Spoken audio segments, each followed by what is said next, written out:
clear to take legal action against websites promoting advertisements for this modern day slavery. Human trafficking is one of the most barbaric types of exploitation, and President Trump has been clear that it has no place in our world. Advocates have long pointed to these websites as profiting from trafficking, including of children. It also provides new legal recourses for victims and law enforcement by enhancing penalties for people who promote or facilitate prostitution. Yesterday, the President signed an executive order on reducing poverty in America by promoting opportunity and economic mobility. The order provides 9 principles of economic mobility that will guide agencies that administer public assistance programs to review all regulations relating to work and send a report to the President on what they can do to get Americans back to work. The Trump administration recognizes that many states have been successful in enacting common sense work requirements and are seeing positive results, improving the lives of thousands of individuals and families. Many others have noticed and are leading the charge to provide greater opportunities to their citizens. President Trump believes we can lift our citizens from welfare to work, from dependence to independence, and from poverty to prosperity. We're also glad to see California Governor Jerry Brown work with the administration and send members of the National Guard to help secure the southern border. And with that, I'll take your questions. John? Sarah, the Russian military has come out and said that there was no poison gas attack. That was Sergei Lavrov the other day, said they've got no evidence of it. Today, a Russian military official says, oh, there was an attack, but it was staged by the White Helmets Brigade, component of the rebels in Syria. What do you say to the Russian statement that this thing was staged by the White Helmets? The intelligence provided certainly paints a different picture, and the President holds Syria and Russia responsible for this chemical weapons attack. I have an unrelated question on the Cohen raids the other day. It now looks as though prosecutors were looking for some sort of documentation that might have been connected with the Access Hollywood tape that, as you know, came out during the campaign, which you were a part of. And that is an effort to connect the dots between subsequent payments that were made to keep people quiet, which may constitute some sort of FEC violation for illegal campaign contribution. If the Mueller investigation has now morphed from looking at Russian collusion to an illegal campaign contribution by the president's personal attorney, would the president consider that to be the Mueller investigation has strayed outside of its initial mandate? The president certainly has been clear that he has a very deep concern about the direction that the special counsel and other investigations have taken. This investigation started off as Russia collusion, of which there was none. That has been very clear that nothing has come up over the last year, and the president has spoken at length on this topic. While the media continues to focus on this, despite the fact that there's been no evidence after a year, we're going to continue to stay focused on the issues. Yamiche? A source today told me that President Trump is concerned that Paul Ryan's retiring and not seeking re-election might encourage other Republicans to also not seek re-election. What do you say about that? We certainly hope that Republicans will continue to remain in the House, especially those that support the president's agenda and those that are campaigning. Look forward to a number of them coming out and also supporting the president's agenda. Can't get into a lot of details about specifics of individuals running for office, but the president's been very clear about how he feels about Speaker Ryan. He knows that he's a truly good man and will leave a legacy of achievement that nobody can question, and he wishes him well as he moves forward in his future. He told me today, he said that there's a tough political climate and that Republicans were already facing a lot of challenges and a lot of problems going forward. There are some people, though, that think that President Trump is part of the problem that Republicans have, that his rhetoric, his actions have made it harder for Republicans to win midterm elections. What does the president think about that, and does he actually plan to campaign with people, and does he think at all that he could hurt the chances of some Republicans if he goes out in the field? We think that Republicans, particularly the president, have a great story to tell moving into the midterms. We've had an incredibly successful first year and a half, focused on tax cuts, deregulation, working towards the defeat of ISIS, remaking of the judiciary, and a number of other things that we consider to be great successes and great things for Republicans to talk about as they look forward to the future. Michelle? Thanks, Sarah. Was Syria set to chair the UN conference on disarmament next month? Will the president consider, or does he have any plans to pull the U.S. out for the duration of Syria presiding over that group? I don't have any specific announcements on that front right now. Is the White House concerned with Facebook efforts to silence conservatives? It's been a topic on the Hill today and yesterday. Certainly, the White House would always support not just conservatives, but everyone having the ability to speak freely on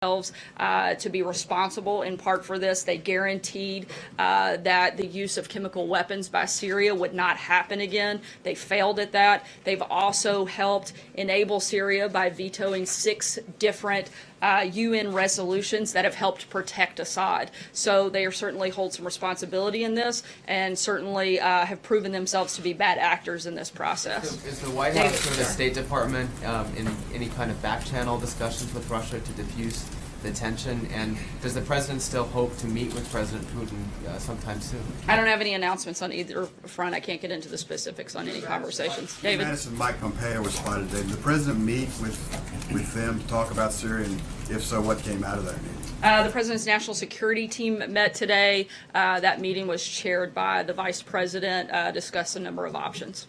Sarah, you just said that the intelligence provided certainly paints a different picture, and that the president holds Syria and Russia responsible for the attack. However, earlier this morning, the defense secretary said, "We are still assessing the intelligence ourselves.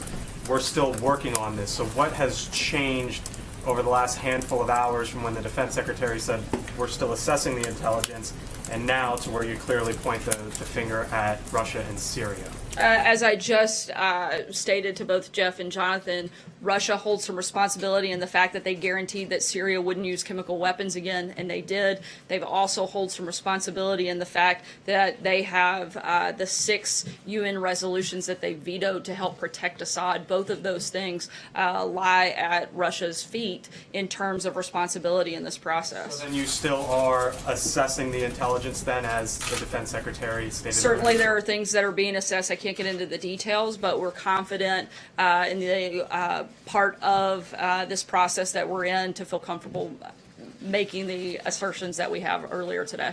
Francesca. Thank you, Sarah. You said all these things about Russia and that they've been bad actors. They voted against United Nations, Security Council resolutions as well. And this morning, the president on Twitter said that Russia is supporting a gas-killing animal. So does the president now believe that Russia has firmly established itself as an enemy of America, especially since Russia has said that it will shoot down U.S. missiles if the president fires upon Syria? We certainly think they've proven to be a bad actor, and we hope that that will change. What about an enemy, though? Are they an enemy, though, of America at this point? That's something that Russia needs to play a role in determining. We hope that they will continue, or not continue, I'm sorry, to be a bad actor and make some changes in their behavior, but that's something that Russia will have to play a role in determining. Sorry, Francesca, I'm going to keep going. April? Sarah, as you say, all options are on the table when it comes to Syria and Russia. Has diplomacy been exhausted? That's an option as well.